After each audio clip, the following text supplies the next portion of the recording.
Maharashtra veg रेसिपीजमध्ये मी नेहा तुमचं सर्वांचं स्वागत करते आणि आपण आज ढोकळा करणार आहोत, ताकातला ढोकळा. तर ताकातला ढोकळा करण्यासाठी मी 1 ग्लास ताक घेतलेला आहे या भांड्यात आणि याच्यातच 4 चमचे बेसन पीठ घालून मी हे चांगलं ताकातलं मिश्रण जे आहे ते चांगलं फेटून घेणार आहे.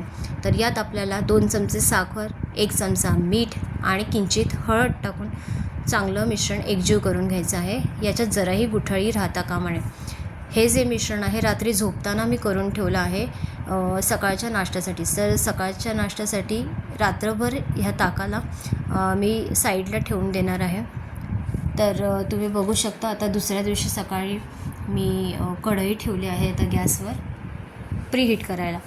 तर कढईत पाणी टाकलेलं आहे आणि तुम्ही इडली पात्रात किंवा कुठलंही तुमच्याकडे जर कुठलं भांडं असेल ढोकळा करायचं किंवा तुम्ही ज्याच्यात करता ढोकळा त्यात तुम्ही ढोकळा केला तरी चालेल. यात आत्ता मी कढईत ढोकळा करते आहे. तर कढईमध्ये मी असं ताट ठेवणार आहे. तर ताटाला मी ग्रीसिंग करून घेणार आहे पूर्णपणे तेलाने. तर आता तुम्ही बघू शकता रात्रभर जे ढोकळ्याचं पीठ आपण भिजवलं होतं तर ते चांगलं फुगलेलं आहे. तर त्याच्यात मी थोडंसं लिंबू पिळलेलं आहे आणि किंचित खायचा सोडा टाकून मी त्याला चांगलं फेटून घेणार आहे. खायच्या सोड्यावर थोडंसं पाणी टाकायचं म्हणजे ते चांगलं फसफसतं. तर अशा प्रकारे मी चांगलं ताट झाकून ठेवलं होतं ढोकळ्याचं आणि आता 15 मिनिटांनी मी ढोकळ्याचं ताट साईडला काढून ठेवणार आहे गार करण्यासाठी. आणि आता फोडणीची तयारी करणार. तर फोडणीची तयारी करण्यासाठी मी एका भांड्यामध्ये 3 चमचे तेल टाकून घेतलं होतं. चांगलं तेल तापल्यानंतर त्याच्यात मोहरी टाकली आहे. मोहरी चांगली तडतडल्यानंतर कढीपत्ता आणि हिरवी मिरची आपल्याला टाकून घ्यायची आहे. 2 चमचे साखर टाकलेलं आहे. जवळपास पाव कप मी त्याच्यामध्ये पाणी टाकून ते चांगलं साखर मेल्ट होईपर्यंत आपल्याला त्याला पाणी शिजू द्यायचं आहे.